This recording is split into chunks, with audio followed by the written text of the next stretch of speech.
First of all, kill that music. I think we'll get along. I said kill the music. Do we have a foreign person running the sound tonight? The volume knob goes down. Yes.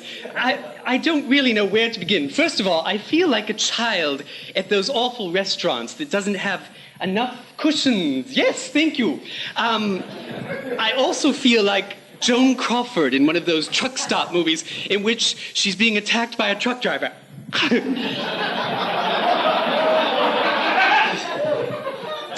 I have a teddy bear stealing focus. I have enough trouble with focus on the program without a stuffed animal.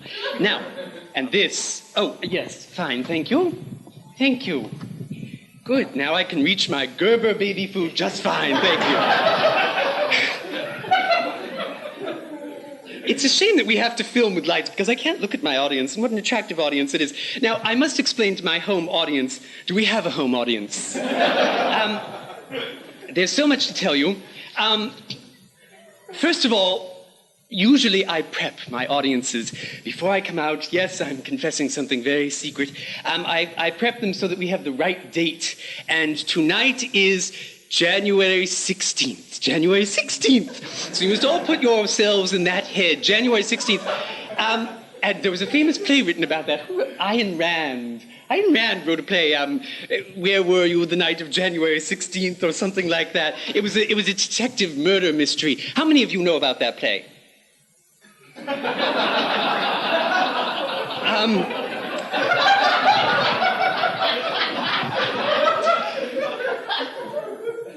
First of all, we'll strike that from the film. So often I feel ill at ease doing live television. How I know why. No, we will strike that from the film. I will now ask you, how many of you know the play by Ayn Rand, night of January the 16th? You will all applaud, all right? Now let's try it. Take two. I believe I closed that last segment with laughter, so I'll open with laughter so you can cut in your usual brilliant way, Lou, with your editing.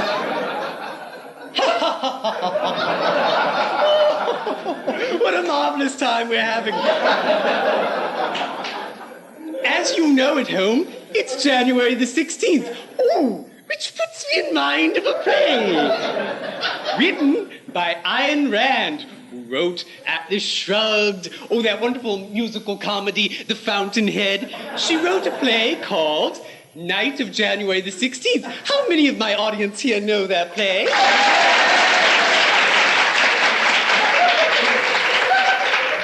How easy it is to perform to such a literary group. The average IQ of my audiences is always well above 185, as you can see here.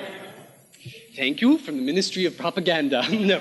Now, the night of January the 16th. So tonight is January 16th because those people at home were too lazy to move their bottoms to the theater like the rest of you. Yes, I see you shifting about with your little footy jammies and everything. Now, why do I have to tell you it's night of January the 16th? Oh, first of all, so many of you know my program, have come to the studios. We always have blowouts here, no matter where we film. I don't know what it is. Perhaps my persona dazzles the electricity and we short out or something. So we have three attractive young men right here. You, the one at the end, please stand up. Approach the throne. Take a hold of this. Thank you. Take this. Very Carol Merrill. Yes.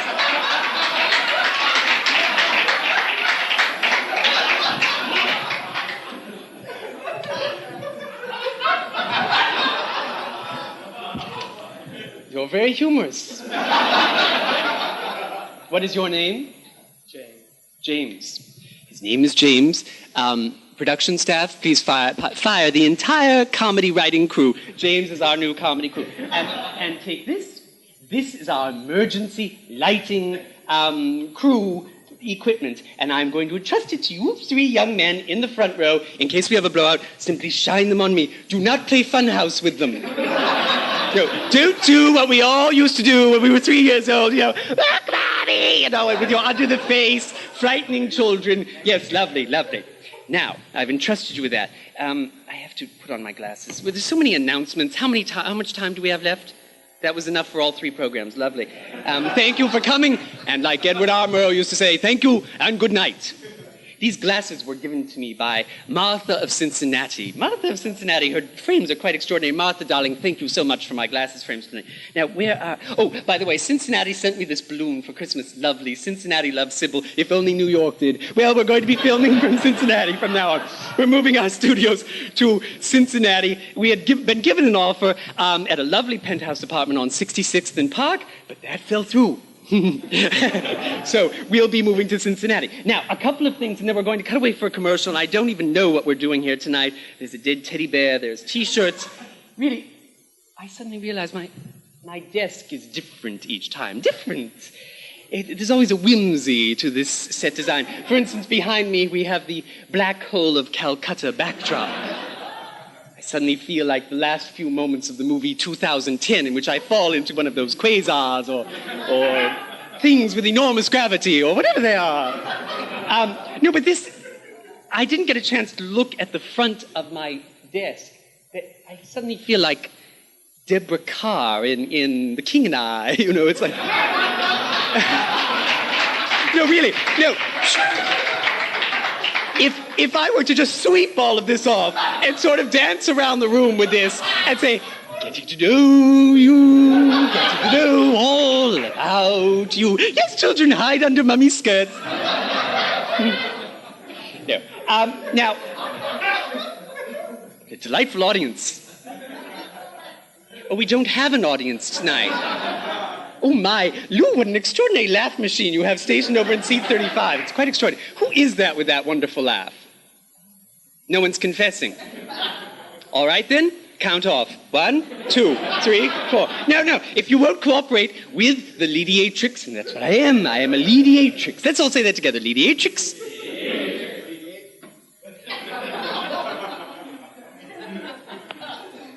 I have performed for the National Theater of the Deaf many times. But I usually have a signer beside me. How difficult it is when there is no signer, just a bunch of deaf mutes. Let's say that again. Mediatrix? Strong baritone section in there somewhere. The gay men's choir here. They're very baritone heavy there, but they insist on having Helden tenors always solo. Right? That's very bizarre. Helden tenors. Well, all right. Oh dear. Really, I must learn to do this program in another language. Perhaps I'd get more laughs that way. Corbel champagne. That's Corbel champagne. Thank you so much, whoever brought this. Lovely. Oh, all over the place. Well, now, what do we have to do? A commercial? Is that why you're winding your watch and doing those things? Lovely. Oh, you got a laugh on that if no one else did. I'm glad. No, it's good that you're having a good time, Lou. It is your program, after all. Well, I guess we'll be back right in just a second after a commercial. I see people signaling to me. Chris, as usual, is not paying any attention. David, Michael Wyand, yes, I'll show the T-shirt. We have T-shirts for sale. We have photographs. We are founding a new charity called Sybil. Sybil, that's an anagram or an acronym or something. It's S-Y-B-I-L-L, Sybil. Get it? And that stands for Save Your Beleaguered and Indigent Ladies of Leisure. And that's our new charity. Yes, you'll be doing that.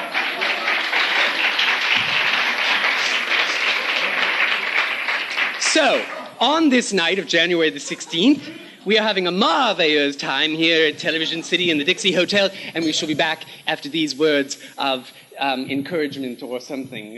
Who is our sponsor tonight? Rouge again, or Boulet. Lovely, those room odorizers. Oh, don't pretend you don't know what I'm talking about. We'll be back in a second.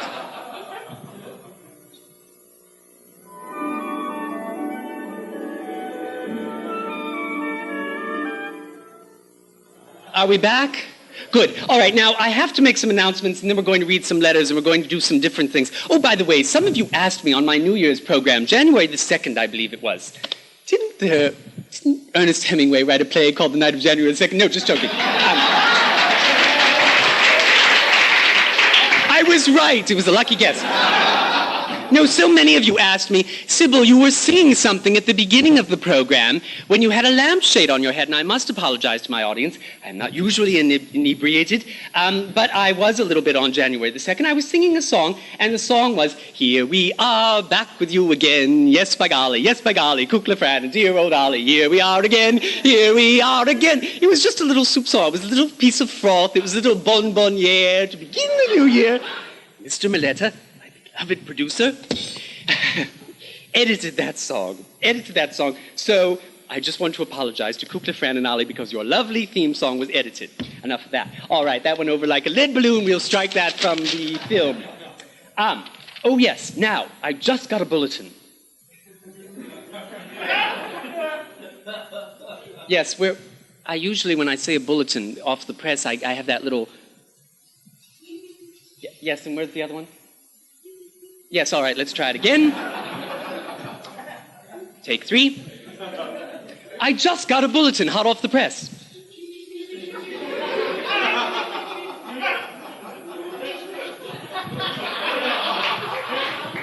Do that again, right over there. No, do the whole thing louder. Do it again. Sounds like the soundtrack from the movie Them. Oh, is that lovely? My audience is pretending they didn't live in 1956. Really? How many saw Them? Starring Connie Francis, Sir Laurence Olivier. Yes, lovely. Forget it. You are a sullen crowd. We will deal with you sullenly. Now, my hot off the press thing is, this is the night of January the 16th, but I must tell my audience, and this makes me a little misty-eyed. My program, I haven't admitted this to anyone, but my program premiered on the night of February the 14th, Valentine's Day, in 1985. Thank you. You'll be paid $5 for that. He went, oh, lovely. And my program appeared at that time. I should, dress the set. There we go. My program appeared on Valentine's Day. No, Little Roses. And it premiered on the gay cable network, gay because we're happy, on February 14th, which, by the way, I won't lie to you like John Barrymore did. John Barrymore used to tell everyone that his birthday was Valentine's Day. He was America's heartthrob. What's a lie? What a bunch of bullshit. Oh my, did I say that? We'll have to bleep that. We'll take 4. Oh, what a lie. What a bunch of... Thank you, Godzilla. And his birthday, in fact, is my birthday, although we're not the same age. It's about 3 minutes after Valentine's Day. I was born February 15th,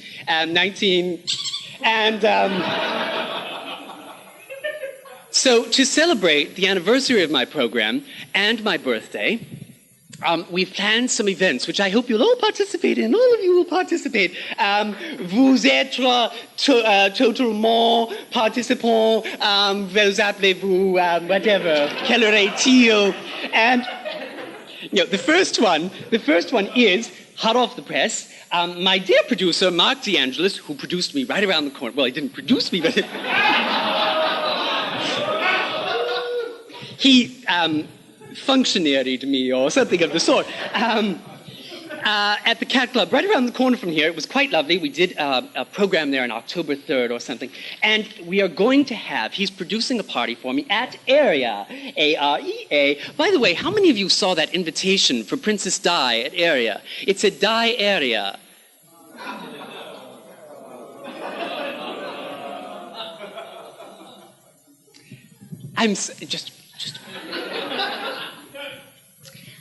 Excuse me, how much did you pay to come in here? $5. You get what you pay for. This is one of the biggest lessons in the Western Hemisphere. You get what you pay for. Now, when you learn to pay $25 at the door, I shall edit out those. Until that time, you'll be used as guinea pigs.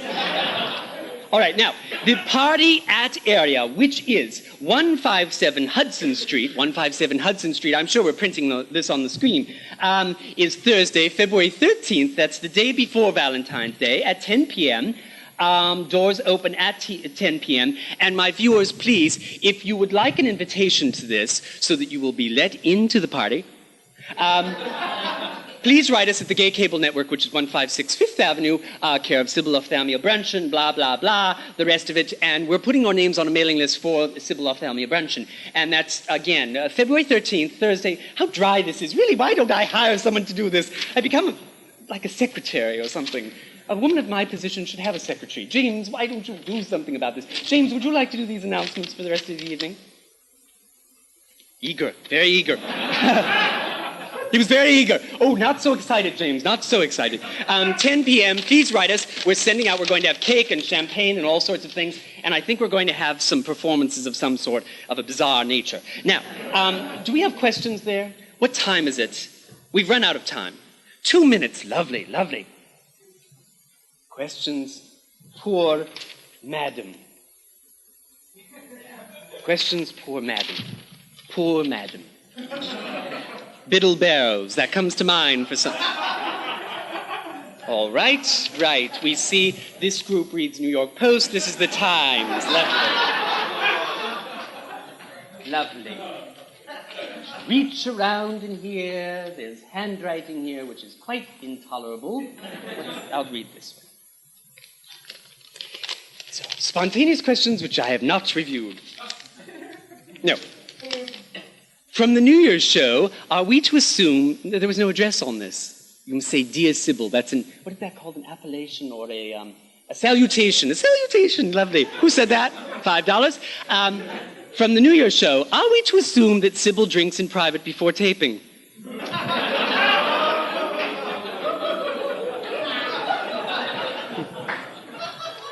Who wrote this? I beg your pardon? You are fired, and the man next to you will be killed. All right. Next question, please. Oh, my, this crowd, really. You know, Dear Sybil, how do you simmer? Oh, how do you simmer, Sybil? His handwriting. How do you simmer, Sybil? Usually I baste myself with butter, put myself in a low frying pan. That summer. How do you summer, Sybil? I'm sorry. How do you summer, Sybil?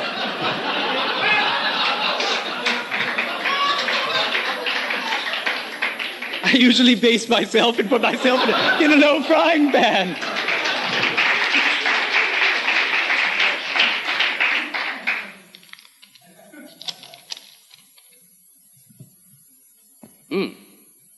Dear Sybil, is it proper to invite friends to attend the opera if you haven't a box?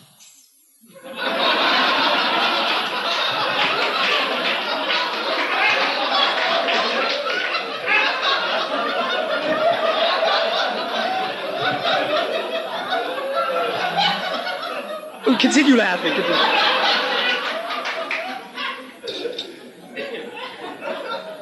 Is it proper to invite friends to attend the opera if you haven't a box? I find that if you have a box of semi-sweet or semi-soft chocolates, but never the crispy kind, really, what am I to say to that if you haven't a box? Really, yes, I suppose. I don't know. The Grand Ole Opry, I always had a box there to see Loretta Lynn or something. No, really, the questions sometimes are funnier than I am. Why don't we just cancel Sybil Bruncheon and have questions for Sybil? What was that? You slashed at your throat. Lou Maletta, really, you slash your throat so much, we should just do a production of Sweeney Todd. You know, Sybil is... Sweeney! Are we cutting away? Do we need another question? What do we need? I'm completely at your disposal. Close up. But, darling, we haven't finished. We haven't made an announcement about... Well, wait just a second. We shall be back in just a minute for a closing to our program. A closing to our program for January the 16th. We'll return in just a second.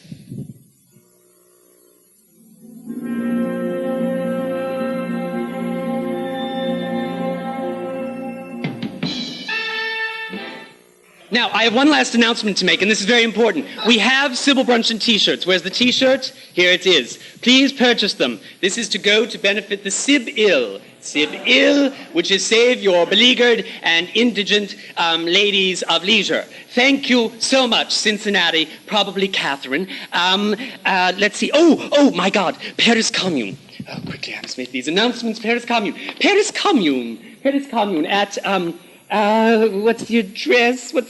They're on Bleecker Street. I'll have it for my next program. It's throwing a Sybil Bruncheon banquet. A Sybil Bruncheon banquet. On. I know, a minute. I see you winding. No wonder I feel like Olivia de Havilland in the snake pit. My sister Joan hates me. She hates me. What if I refuse to pay attention to your winding? All right, listen. The Paris Commune is throwing a dinner party. Are we still on? And they're throwing a dinner party for me February 20th, Thursday. You're all invited. I'll give you more details next week, but I insist that you all call immediately for reservations. I'll give you the price and the details next week. I believe that's all for my program. We have questions. What a lovely audience. Too bad we have to dismiss them and meet them again next week. All right, we'll see you later. Ladies and gentlemen, thank you so much. Happy New Year to you all, and we'll talk to you later. Au revoir, my dears. Au revoir.